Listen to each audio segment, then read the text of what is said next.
Operation Peppermint Purge by webss312. Snow fell in soft, lazy spirals over New York City, blanketing the roads and buildings in white. A picture-perfect Christmas Eve, complete with twinkling holiday lights and a warm yellow glow dotting the windows. Peter watched as the streets below buzzed with energy, families sledding in the park, kids pelting each other with snowballs, couples walking with their heads tilted together. As the hours stretched, more and more people made their way indoors, leaving the city quieter, sounds muffled by the ever-growing layer of snow. It was beautiful, really, straight out of a Hallmark movie. It was also painfully, horrifically, dreadfully cold. Peter swung between the frost-covered buildings, movement slowed by the wind buffeting him on all sides, and the accompanying half-frozen state of his muscles and limbs. He was certain he'd have frozen completely through long before now, were it not for the suit's inbuilt heater. But the hours dragged on, the below-freezing temperatures seemed to slowly permeate every nook and cranny. There was, apparently, only so much long-term warmth the spandex suit could offer. Unfortunate, truly. Next Christmas Eve, Peter muttered to himself, relishing in the faint puff of warmth his breath provided within the mask. I am so staying inside. He punctuated the sentence with a full-body shiver. Fitting. The idea was tempting, but he knew he'd never follow through. Someone always needed Spider-Man. After all, criminals didn't stop for the holidays. Which, frankly, should probably be considered a crime in and of itself. Not that the intended audience had any qualms about breaking other laws, so why would they follow that one? Peter landed on a lamppost, scanning the street below for anything out of place. He didn't see any signs of trouble, but then again, he wasn't sure how reliable his senses were at the moment. His sticky fingers had long since gone numb, and his eyesight felt a little fuzzy and blurred around the edges. Whether from the thick snowfall or exhaustion, he couldn't tell. Maybe, he muttered as he swung to the next block. Just one more pass, one more block, and then I'll... Shit! The curse left his mouth as his foot slipped on the icy edge of a building. For one heart-stopping moment he was weightless, a perfect demonstration of inertia, before gravity took over, pulling him into freefall.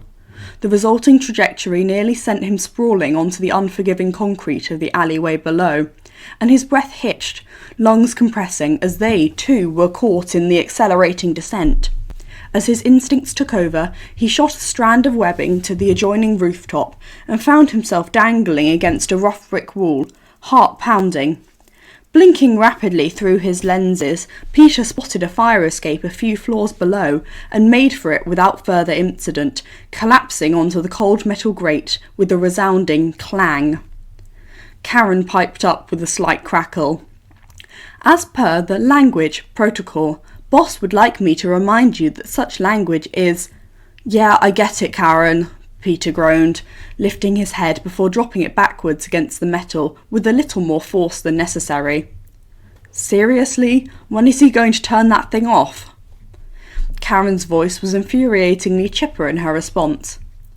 Mr. Stark believes consistent reminders improve behaviour modification outcomes by at least 12%.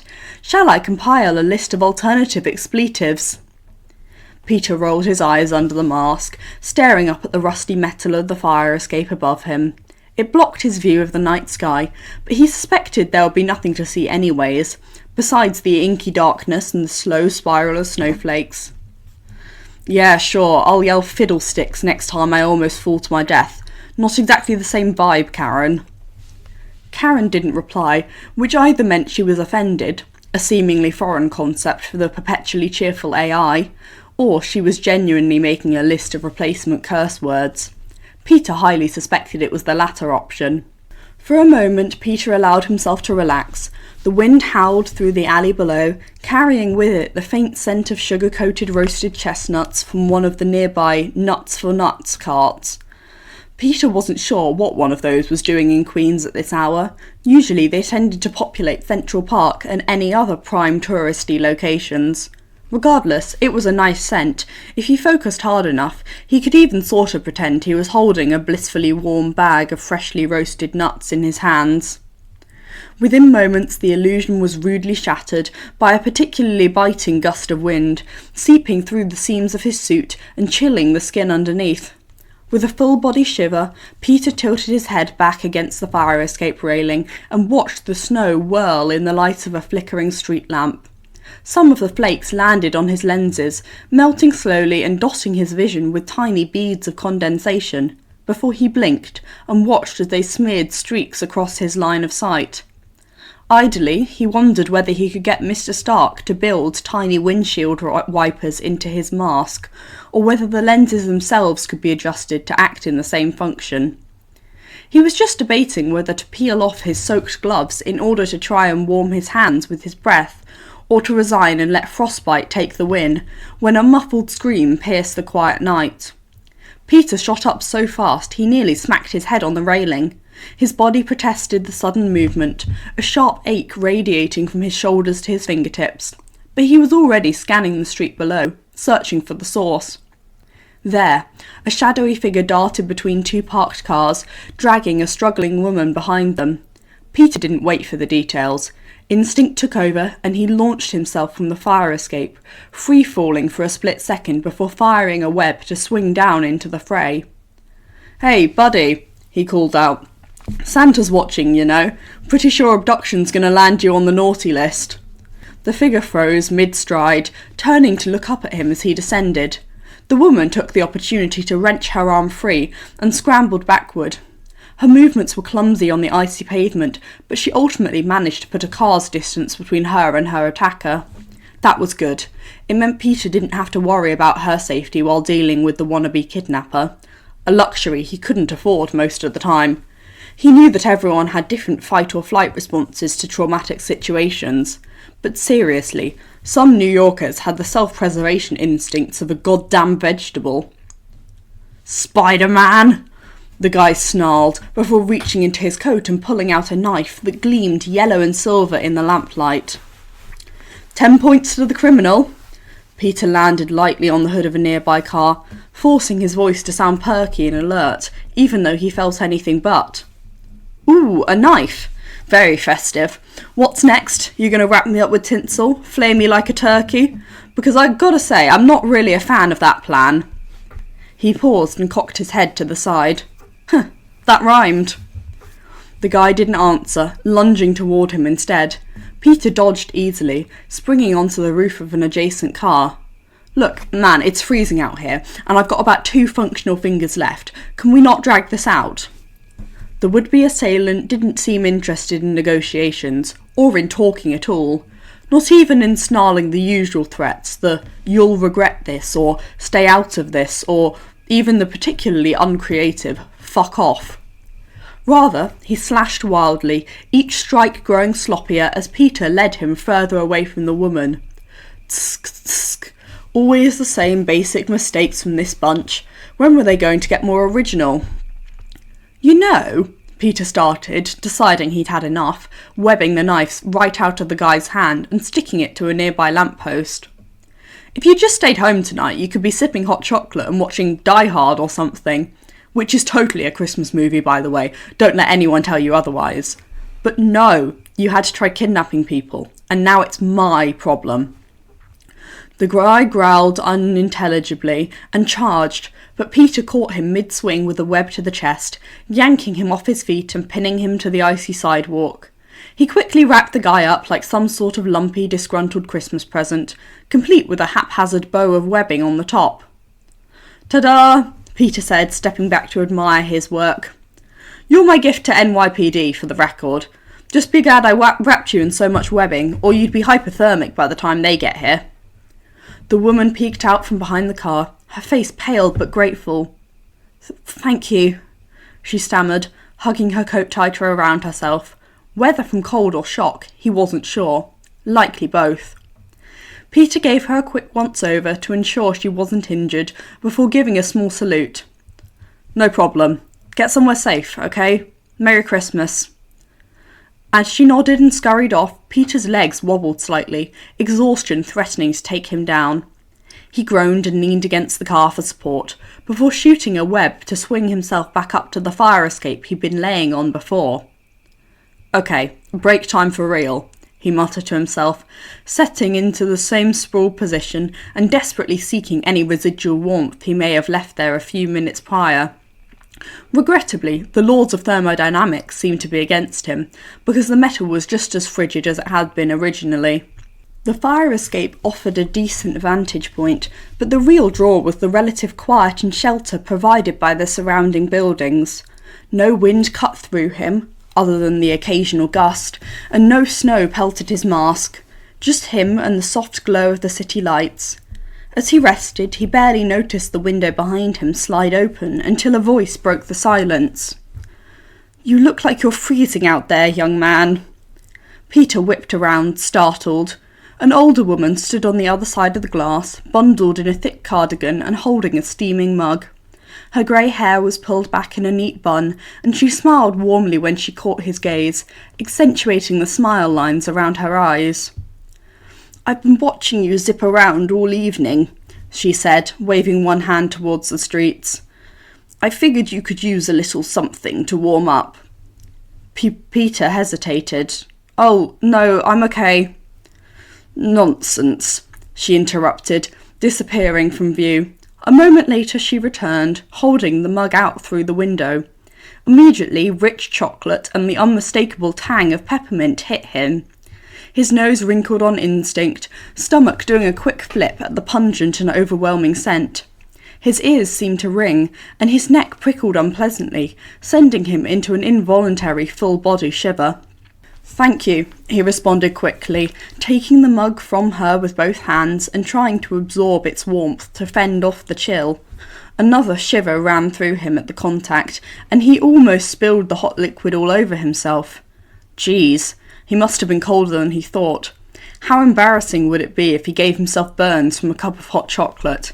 He did not want to have to explain that to Dr. Cho. "You're very welcome," she replied, leaning on the windowsill. "You're out here keeping everybody safe. The least I can do is make sure you don't freeze to death." Peter lifted the mug to his mask, hesitating for half a second before lifting the edge just enough to take a sip. The warm liquid soothed his throat instantly, but the smell hit him like a brick wall, violently minty and entirely too much. He managed to swallow without wincing, but his stomach twisted uncomfortably. He forced a smile, giving her the thumbs up with one hand. "It's really good, ma'am. Thank you." She beamed at his words, and he felt a little less guilty about lying. "Good. You just take your time, Spider-Man. No rush." Peter nodded, cradling the mug as he sat back, bracing himself against the chilly metal railing. The overwhelming taste of peppermint was messing with his throat and making him kind of woozy, but it wasn't the nice old lady's fault that he had a nose stronger than a basset hound, and it would be rude not to finish her generous offering. Besides, the warmth of the hot chocolate helped ease the chill in his fingers and chest, sending a trail of heat down his esophagus that could almost be classified as burning, which was well worth the slight lurch in his stomach gave at the taste. "You seem to have a busy night," the woman continued, leaning further on the inner portion of the windowsill, just shy of the snow dusting the outside of the sill. "Do you ever get a break?" "Not really," Peter admitted with a little amused huff, glancing over at her. "But, it's fine. You know, city never sleeps and all that." She chuckled, a warm, soft sound that reminded him of May. "Well, you're doing a very good thing, young man. I'm sure your family must be very proud of you."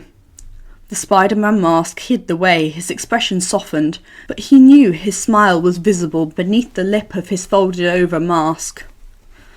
"Thanks," he responded, noting the way his voice caught a bit on the words. Clearing his throat, he swallowed. Speaking of family, do you have any plans for Christmas?" The question was a little awkward. The last thing he wanted to do was to come off as creepy or prying, but he also wanted to divert from the inevitable follow-up questions regarding his own family. "Oh, nothing too exciting," she responded easily, waving a hand. "My son and his family are visiting me dinner tomorrow. It's just me tonight, though. I made too many cookies, as usual, but that's nothing new." "Homemade cookies?" Peter perked up, despite the growing queasiness in his stomach. Those are like the best kind. Even May was able to make decent homemade cookies, despite her failed attempts in other baking endeavours. The old lady smiled. Well, if you're still around later, I'll leave out a plate for you. Just don't tell anyone. I'd hate to have the whole city banging on my door. Leaning in conspiratorially, she winked. My neighbours already clamour for them enough. Peter laughed, but it came out weaker than he intended. His now warmed fingers still felt stiff around the mug, and his head started to feel fuzzy. He blinked, trying to shake it off. Well, he said, setting the empty mug on the windowsill. This was great. Thank you for the drink, ma'am, but I'd better get going. You know, places to be, a city to serve. The old woman nodded, her smile never faltering. You stay safe out there, Spider-Man, and if you're ever in the neighbourhood, you're always welcome here. Thank you, Peter called, managing a small wave before leaping off the fire escape. The motion felt clumsy, clumsier than before, which didn't make sense since he felt warmer. His muscles didn't seem to want to cooperate, and the world tilted slightly as he landed on the next rooftop. He stumbled, catching himself with a hand against a snowy surface. Whoa, Peter muttered, shaking his head. Okay, not good. Suit vitals alert, heart rate erratic, oxygen levels decreasing. He squinted against the brightness of the HUD alert, the colours pulsing as if he were high on some kind of psychedelic drug. Or, well, what he imagined being on a psychedelic drug would feel like. Mental distinctions were important. Karen's voice rang out in his mask, sharp and clear and less chipper than usual. Peter, your vitals are abnormal. You appear to be experiencing a reaction. Shall I contact Mr. Stark? No, Peter said, his voice coming out weaker than he liked. I'm fine. Probably just... He broke off, shivering violently. Just need to warm up. It was a rather pathetic excuse, even to his own ears. Your symptoms suggest an allergic response combined with the initial stages of hypothermia, Karen replied. I recommend seeking immediate medical attention, sending alert to Mr. Stark now. Wait, what? Peter groaned, leaning against a ventilation unit to steady himself. Allergic reaction, No, Karen, wait. His protests were cut off by the telltale sound of his suit's comm activating. Traitor, Peter grumbled internally. A familiar voice came through, practiced nonchalance doing nothing to hide the undercurrent of concern. Hey, Underoos, what's up? Karen flagged your vitals, they're all over the place. Maybe I am on psychedelics, Peter mumbled, watching as the colours on his HUD spun even more out of control, bright and pulsing. You're what? Tony asked. Oops, had he said that out loud? Tell me you did not just say what I think you said, because if I find out you're tripping on some Brooklyn basement special, I'm in Queens, first of all, Peter grumbled, affronted enough that awareness came back to him in a wave. But also, no, nothing like that. I'm not on anything. He backtracked before the man could continue, shaking his head in an attempt to clear it, and wincing when all it did was make everything spin more. We're circling back around to that later, Tony cut in, and Peter had to suppress a groan. What the hell happened to your voice? Geez, kid, you sound like you gargled broken glass. Did someone choke you? And don't say you're sick, I know damn well you didn't sound like that earlier. I'm fine, Mr. Stark, he rasped, louder this time, grimacing at the way the words scraped out of his throat once more. Just patrolling in the cold. You know, winter in New York, not very friendly. Cut the bullshit, Parker. At that, Peter sighed, slumping back against the vent and relishing in the faint warmth it emitted. Nobody choked me, I'm not hurt, he grumbled, though his chest tightening even more at the effort of speaking. It was getting really hard to breathe now, reminiscent of his days of asthma attacks as a child. I stopped for a drink. This lady gave me a hot chocolate and... Wait, hold up. A random person gave you something and you drank it. Never take candy from strangers, never take drinks from strangers. The kids these days not get lectures on stranger danger, or... She was a nice old lady, Mr. Stark, Peter interrupted, leaning his head on the vent as his neck grew heavier. She wasn't gonna poison me. Was she? Now that he thought about it, the cocoa had tasted a little funny. She even offered me cookies. Oh, well, if cookies were involved, then that obviously makes her trustworthy, Tony deadpanned. What's next, a handwritten invitation to her van? Geez, kid. Peter opened his mouth to respond, but was interrupted by a coughing fit before he could get a single word out. There was a beat of silence on the other end, and when Tony spoke again, his tone was softer, but no less urgent. Okay, Wheezy, level with me. Are you having trouble breathing? Peter blinked, the world tilting dangerously as he tried to focus. Just tired. Stomach's kind of upset. My head feels... He trailed off, unable to find the word. Heavy? Light? Fuzzy? Somehow all three? Okay, stay put, Tony said firmly. I'm on my way. Don't move, and for the love of Thor, keep talking to me. Peter tried to respond, but the words stuck in his throat. His eyelids felt impossibly heavy, and the snow swirling around him blurred into an indiscriminate, hazy white fog.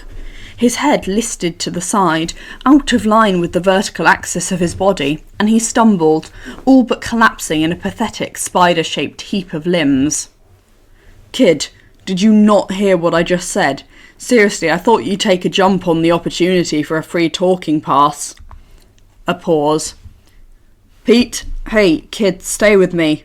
Peter! The last thing he heard was Tony's voice echoing through the comm before the cold pulled him under. When Peter woke, the first thing he noticed was warmth. A soft, all-encompassing heat cocooned him, and the sharp, nauseating peppermint scent from earlier had been replaced by the sterile tang of antiseptic, which, while still not the most pleasant, was familiar enough not to make his stomach flip on itself.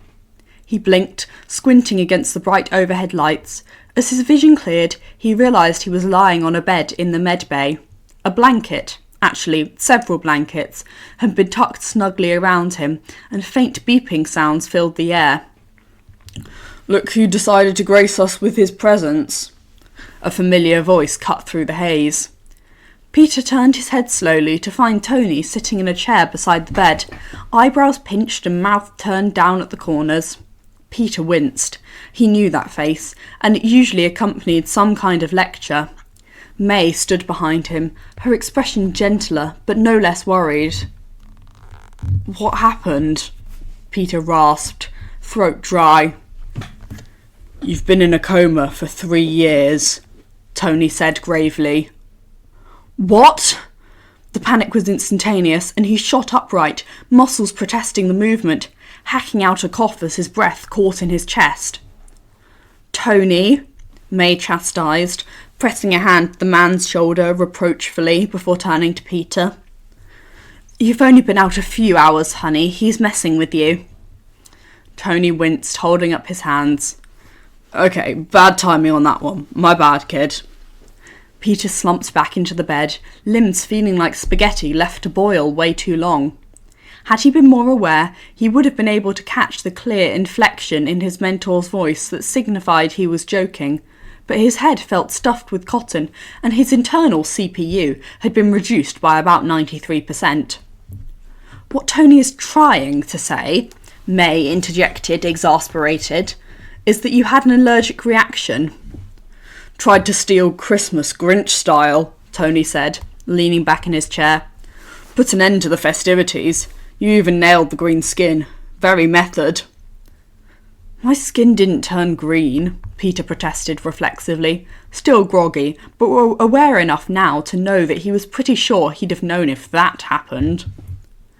It's called hyperbole, kid.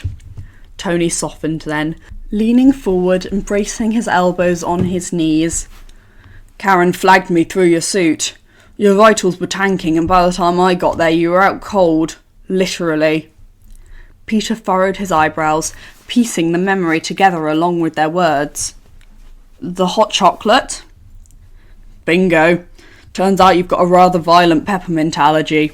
Mix that with freezing your spidery ass off, and it's no wonder you went down like a ton of bricks. Peter took a moment to absorb all of this, then squinted at his mentor. How on earth does having an allergic reaction equate to a Grinch comparison? He asked, baffled. Tony sniffed and turned up his nose. Distraction from the Christmas festivities with some elaborate stunt, something or another, he explained, waving his hand in the air as though that cleared anything up. Both Peter and May stared at him for a moment. Your analogies need work, Peter commented. That, or you have a severe mental misrepresentation of the Grinch movie. Give me a break, I was thinking on my feet and there were no real apt movie comparisons.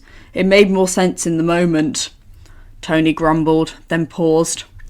Oh, come to think of it, I think I passed out blackout drunk midway through the one time I watched that movie. He pointed at Peter then. You didn't hear that. May snorted softly. I can't imagine why I ever thought you'd be a good influence, she said dryly. Tony sniffed once more. A good influence? Don't insult my character like that, Ms. Parker.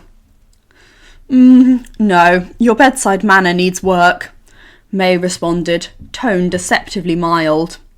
Before Peter could muster a proper response to their bickering, Dr. Cho walked in, tablet in hand. Well, Mr. Parker, she started, glancing at the monitor tracking his vitals. It's good to see you're awake. You gave us... She shot a significant look at Tony, then, who pretended to be oblivious. Quite the scare, but the news is you're going to be fine. You just need to take it easy for the next 24 hours while your system flushes out the peppermint. And I would warn no more patrols in sub-zero temperatures without proper precautions. Peter gave her a sheepish look. I'm not stuck here, am I? It would be just his luck if he had to stay in the Medbay on Christmas after all. But Helen just shook her head, mouth tugging up slightly, in a smile. You're not restrained to the Medbay. Just avoid overexerting yourself and make sure someone keeps an eye on you for the rest of the night. Any dizziness or trouble breathing, you come straight back here. Understood? Yes, ma'am. Peter managed a weak smile and salute. Sorry for dragging you in here on Christmas Eve, he apologised. Cho snorted. Trust me, I'm well compensated, she responded wryly, shooting a side eye at Tony, who shrugged. Hey, don't look at me. Pep's in charge of the payroll, I just sign stuff. He raised his hands in mock surrender before tilting his head in consideration. Sometimes, he modified. Cho rolled her eyes in clear exasperation before scribbling something on her chart and turning to leave. Merry Christmas, you all. Try not to end back here in the next 24 hours, Mr. Parker, she said, before heading out of the doorway at Peter's sheepish nod. Tony stood then, clapping his hands together. All right, you heard the doc. He's officially on supervised couch duty. May, shall we escort the menace to Christmas Eve festivities? May rolled her eyes, though a small smile turned the corners of her lips up. As long as we steer clear of the mint. Way ahead of you, Tony said, already pulling out his phone. Fry, initiate Operation Peppermint Purge. Locate every candy cane, peppermint bark, and suspiciously festive dessert in this tower and eradicate it. I want it gone by the time we hit common room. Understood, boss. Operation Peppermint Purge commencing. Peter groaned, pushing himself upright with May's help, face flushing a bit with embarrassment. That's totally overkill, Mr. Stark. It's not like the peppermint is going to jump out of the cabinets and attack me, he grumbled. Tony tusked. Nuh-uh, Mr. Parker, you heard the doc. Yeah, because you always follow Doctor's instructions, Peter muttered. Do as I say, not as I do. You are strictly confined to that grey area. Peter grimaced slightly at the reminder. He was pretty sure he'd never been in the grey area to begin with. Personally, he saw it as one of those black and white swirly hypnosis images, which, now that he was thinking about it, didn't really make that much sense, but it was the concept of the matter. I know that look, kid. You're already plotting how you're going to disobey me this time. Peter gave his best impression of an innocent smile, one that neither his mentor nor his aunt seemed to be impressed by. Drat. OPP is complete, Friday said, saving him from having to come up with a response, and Peter narrowed his eyes. Wait, was that seriously an acronym? He asked, turning to his mentor, incredulous. Tony grinned. Of course, who do you take me for? Which, all right, fair point. His grin grew more devious, then, looking for all the world like a cat who'd just gotten the cream. Peppermint is your number one, OPP. Peter groaned and dropped his head into his hands. His mentor's attempt at using teenage slang made him cringe just as bad as when May tried it. Actually, scratch that. It was worse. How do you even know? You know what, never mind. Just please never say that again. Not a chance, Mr. Parker. By the time they reached the common room, he felt thoroughly warmed and pleasantly light. The sense of what must have been the Christmas dinner made his stomach rumble, despite his lingering nausea. As they stepped past the threshold of the door, Peter glanced around at the various Avengers scattered throughout the area. Steve was carving the turkey with Bucky leaning over his shoulder. Natasha was pouring drinks, and Clint was trying, and failing, to set up a camera for a group photo. Look who finally decided to join us, Tony announced as they walked in, his voice loud enough to draw everyone's attention. Natasha raised an eyebrow as she took in Peter's pale complexion and the blanket still draped over his shoulders. Tried to tough it out in the cold on patrol for too long? She said wryly. Peter knew the context clues were fairly obvious in this instance, but it was still kind of creepy how she was always able to figure out what exactly had transpired. That and accepting hot chocolate from a complete stranger and a newfound allergy to peppermint, Tony said, slinging an arm around Peter's shoulders and guiding him to a seat at the table. Don't worry though, all offending substances have been neutralised. Drama queen. Peter plopped into the chair, keeping the blanket firmly wrapped around his shoulders. It wasn't that bad, he grumbled for the umpteenth time. It wasn't like she meant to poison me. She was a nice old lady, okay? She'd even said she'd leave cookies out for me later. Clint snorted and grabbed a glass of something dark and probably alcoholic. Leave it to Spider-Man to get taken down by Grandma Hospitality. Peter groaned, sinking deeper into the chair and cheeks burning. Okay, yeah, I get it. Not my best decision. Can we all move on now? Tony smirked, leaning against the back of a chair. Oh no, this is a teaching moment, kid. I'm putting it in your file. Peter glared at him. You are not putting that in my file.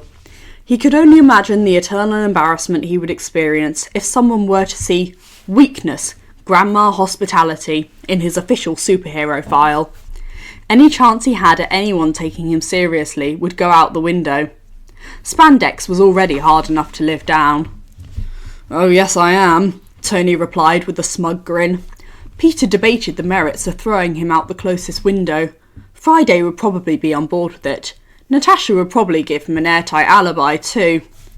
Speaking of Nat, if you put that in his file, I might just have to put the Monaco incident in yours, Tony, she said, all Sarakin sweetness.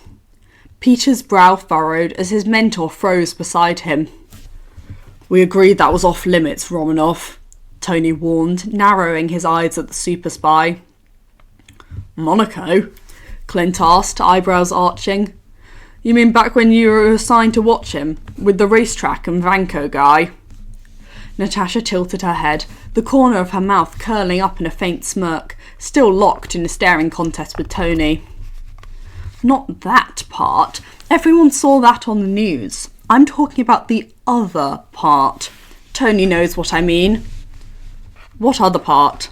Peter prompted, nudging his mentor on the side when it seemed nobody else was going to ask. Tony spared him a glance out of the corner of his eye before shaking his head. Nuh-uh. Don't ask, don't listen, don't even think about it, Tony warned, pointing a finger in his direction, then back at Natasha. Pink elephant, Peter responded mildly. That got the attention of most of the room, all of whom were now staring at him in confusion rather than his mentor. So we're just saying random words now? Clint asked disbelievingly, leaning over to Nat. Or has the kid finally lost it? Can allergic reactions do that? He asked in a whisper, though a rather shoddy attempt at one. And it carried. Peter snorted. No, I mean, you know that psychology test, where if you tell someone not to think about a pink elephant, that's all they'll be able to think about? Peter said, turning back to Tony and poking him slightly. So now you have to tell us or we'll keep thinking about it. So, racing, the Grand Prix? He prompted. His mentor tilted out of reach of his prodding and sniffed, crossing his arms. Nope, nothing happened. Natasha laughed into her glass. Oh, something happened. Didn't involve racing though. Or a car. Or pants. Clint spat out his drink laughing, and Steve looked fairly traumatised at the idea. Tony glared at Nat, though Peter could tell there was no real heat behind it, before gesturing in his direction. Young ears, Romanov, he tusked. Peter huffed, crossing his arms. Seriously? I'm in high school, I'm not that young. He shot Tony a pointed look. I've heard worse on the subway. Pretty sure I've seen worse, too. Pretty sure your voice just cracked while saying that, kid. Tony mocked, light-hearted, before registering the tail end of Peter's statement. What the hell are you even doing on the subway anyways? You've got Hap to drive you. I pay him for that, you know. Peter huffed. I don't need to be chauffeured everywhere, Mr. Stark. I'm perfectly capable of taking public transport like a normal person. His mentor muttered something that sounded suspiciously like ungrateful teenagers, but Peter ignored it, reaching over to poke him again. You're defecting, Mr. Stark.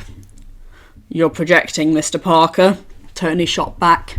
Peter refrained from pointing out that that response didn't even make sense, watching as the man scrubbed a hand over his face like this was the greatest inconvenience he'd faced all year, even though Peter was fairly sure he'd experienced worse just this week. This is why I don't host Christmas parties. You people are vultures. Oh, don't be so harsh, Clint said, leaning forward with barely concealed delight. We're all friends here. Spill it. We are not friends here, Tony replied flatly, reaching for a drink Natasha had left unattended on the table. We're co-workers. I don't have to explain myself to you people. Steve frowned from across the room where he was still diligently carving the turkey. I don't think co-workers is the word you're looking for, Tony. I'd say we're more like, if you say something sickeningly sweet and holiday-themed like family, I'm kicking you out, Rogers. Judging by the look on Steve's face, that was exactly what he'd been about to say. You're still deflecting, Mr. Stark, Peter pressed. Come on, it can't be worse than letting us guess. Did you trip over something? Spill the eggnog? Do they even serve eggnog at those things? Accidentally insult a foreign dignitary? He paused, scrunching his eyebrows. Purposefully insult a foreign dignitary? Tony made an offended noise. Do you think so little of me? Yes, came the unified chorus. You did yell at that senator once, Clint pointed out. Only once? Natasha asked dryly. Tony waved a dismissive hand. He had it coming. At the multiple disbelieving looks he received, he threw both hands up in exasperation. I reiterate, I'm never hosting a Christmas party again. You vultures invade my house, desecrate my name. Did none of you learn proper guest etiquette? Lordy. Hypocrite. Peter coughed into his hand, just loud enough to be heard. Tony turned to him, narrowing his eyes. What was that, kid? Nothing, Peter said innocently. Just thinking about what category this will go under in my file.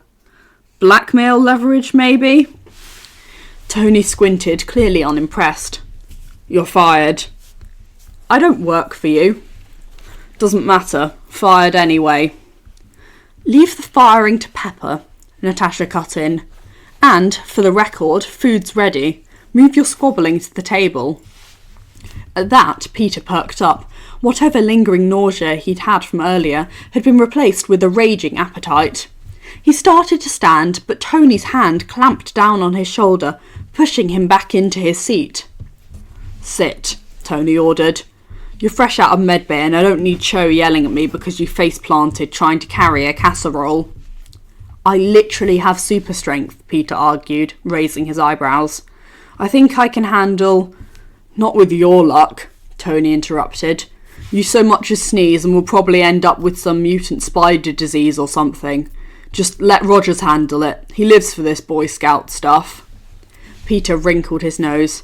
First of all, his spider powers weren't contagious. Second, he wasn't even sick, just recovering from allergies and hypothermia. But something told him that arguing with his mentor about that would be a complete waste of energy. He glanced over at the aforementioned super soldier, and sure enough, Steve was calmly carrying several serving dishes at once. I don't think the Boy Scouts do that, Peter said sceptically. Tony shrugged. They're not superpowered either, he pointed out, gaze growing distant. Though... Mr. Stark, you aren't seriously considering superpowering pre-tween boys, are you? Peter asked incredulously. Tony squinted at him. No, he said, then paused. Well, I already did that for you. I was not a pre-tween, Peter squawked in protest, ignoring Tony's muttered, that voice could have fooled me. And I was already superpowered. Whatever retort Tony had lined up was cut short by Natasha's raised voice from across the room. Clint, she called, gesturing to the precariously balanced camera sitting on the edge of a chair. If that thing falls into the mashed potatoes, I'm not helping you clean it up. It's fine, Clint replied, squinting at the device as he adjusted the angle. I've got this under control. The camera wobbled dangerously, and Natasha arched an eyebrow, disbelief oozing from her expression. Do you? Course I do, Clint said. Can't be harder than disarming a bomb, and my track record with those is perfect. The camera tipped forward just as Clint lunged to catch it, sending a plate of rolls tumbling to the floor. A collective groan rippled through the room. Sure, Tony said dryly. Well done, Legolas, you've just blew us all up. He twisted in his chair, slinging an arm over the back to look at Steve. Rogers, make a note never to put him on bomb defusing duty again, he called, with all the energy of a child tattling on their sibling. Clint shot him a dirty look. I don't see you volunteering to take the group photo. Of course not, Tony sniffed haughtily, turning his nose up. The centrepiece doesn't take the picture. The Mona Lisa didn't paint herself. The Mona Lisa is a painting, not a photo, Natasha deadpanned. Tomato, tomato, Tony replied breezily, waving her off. Steve, setting down another plate on the table, looked over at Clint. I could get the picture, he offered. That way everyone gets to be in it. Then you won't be in it, though, Peter pointed out. Just hold an American flag or something in his place, Tony drawled. That'll work well enough. With that reasoning, I could just draw a goatee on an Iron Man helmet and call it you, Peter pointed out cheekily, despite knowing that his mentor wasn't trying to be serious. Careful, kid, Tony said, pointing a warning finger. That's biting that hand that builds the web shooters. Peter rolled his eyes. I built those long before you came around, Mr. Stark. May sighed, interrupting their squabble. Just have Friday take the photo. She'll have the best angles anyway, right? An awkward silence fell over the room as everyone exchanged sheepish glances. Peter took that to mean that the gathered group of superheroes were embarrassed that none of them had thought of such a simple solution beforehand. Across the room, Natasha grinned into her drink, tilting her head in a small nod of respect towards May. You mean to say I've been messing with this stupid thing every year for no reason? Clint grumbled, giving the offending equipment a poke. Predictably, it toppled over again. You could have just bought a better one, Tony pointed out. Hey, I'm not a billionaire here, Clint protested. Besides, it's tradition. Natasha clapped her hands together once, effectively quieting both men. Food's getting cold, boys. Let's wrap this up.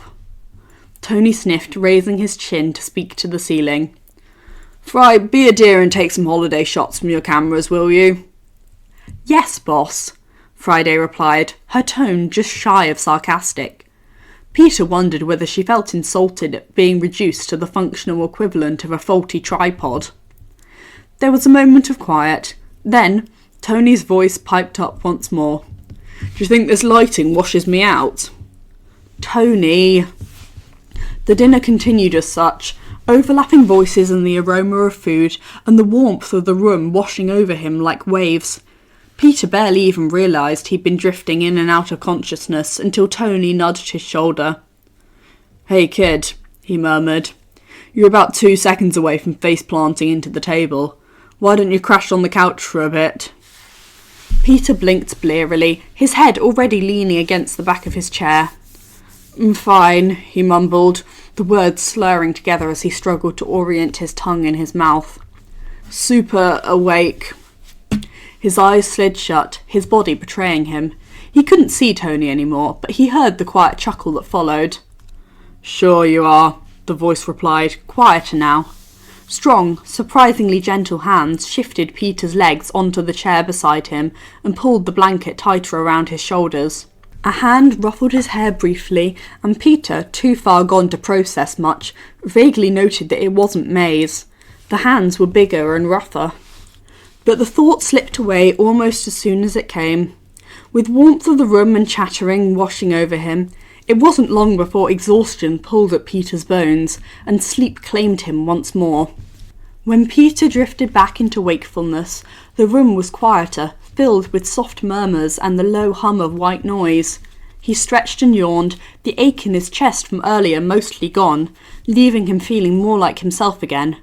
Blinking blearily, he turned to May, who smiled at him, cradling a mug of something warm and spiced. Apple cider, judging by the scent. "How long was I out?" he croaked, wetting his lips. "An hour and a half or so," she replied, glancing around. "Things have quieted down a lot." Peter frowned, doing a quick sweep of the room. Someone was missing. "Where did Mr. Stark go?" Before May could answer, the door swung open, and in walked Tony, carrying a neatly wrapped plate in one hand and a drink tray in the other.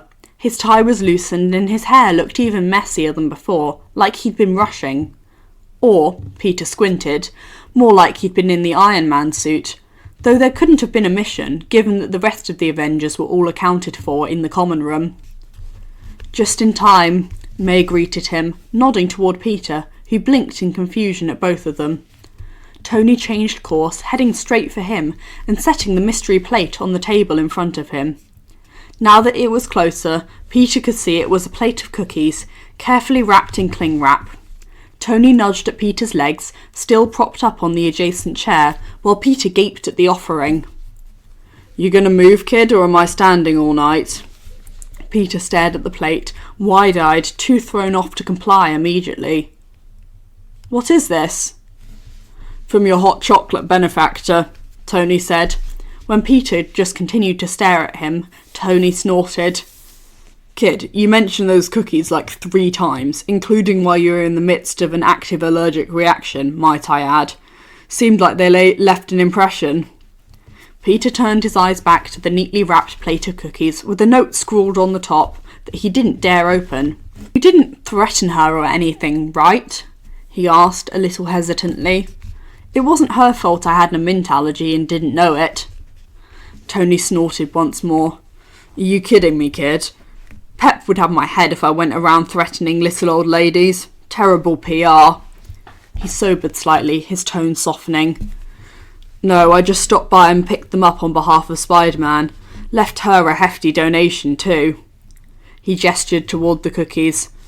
"Fry scanned them, they're peppermint and poison-free." Peter continued to stare, dumbstruck, and Tony shifted, expression falling into something that would classify as hesitant on anyone else. "Of course, if you didn't want them, Barton's like a human garbage disposal. I'm sure he would..." "Oomph!" Tony's words cut off abruptly as Peter launched himself out of the chair and wrapped his arms around him in a tight, bone-crushing hug. For a moment, his mentor seemed to freeze underneath him, as though unprepared for the gesture. Just as Peter was about to awkwardly pull back, he relaxed into the hug and gave Peter a little pat on the back. Okay, you're welcome, kid. No need to break my ribs, I'm not as young as I look. Peter thought about responding to that with some kind of joke about old people, but found himself huffing out a laugh instead. He tightened his arms for just a second before stepping back, cheeks warm. Sorry, he mumbled, rubbing the back of his neck. Thanks, you didn't have to do that. Tony tilted his head before shrugging. Yeah, well, sometimes I like to indulge in acts of overwhelming generosity. Really boosts the whole image. He didn't say, "You're welcome," but his hand came down on Peter's shoulder, heavy and warm, squeezing twice, and he felt the corresponding sentiment. May chuckled softly, taking another sip of her cider. Peter turned back to the plate, peeling back the cling wrap and pulling out a cookie. He popped it into his mouth and practically melted. Oh my God, he mumbled immediately around the mouthful. These are amazing. Worth almost dying for? Tony asked dryly, returning to May's side to grab his own drink. 100%, Peter confirmed, words muffled through the cookie in his mouth. He received twin looks of disapproval from both Tony and May, and couldn't help but laugh, nearly choking on the cookie in the process. Geez, kid, Tony said, striding back over to clap him on the back. If I have to call Cho back in here, you're never living this down. When it became clear Peter had his coughing back under control, his mentor passed him a drink. A cider as well, judging by the smell. Thanks, he murmured, voice quieter now. He glanced between his mentor, his aunt, and the other Avengers lounging nearby in the common room. A kind of odd warmth settled in his chest, seeping outwards into his limbs. This, he figured, was as close to a Hallmark movie as he was ever going to get. Minus the part where he almost died. He was pretty sure that wasn't in the script. Merry Christmas, Pete, Tony said quietly, lifting his glass in a mock toast. Peter grinned, wide and bright, raising his own glass. Merry Christmas, Mr. Stark. Thank you for listening. I hope you enjoyed, and happy Christmas and holidays to anyone who celebrates. I hope you had a lovely rest of your day.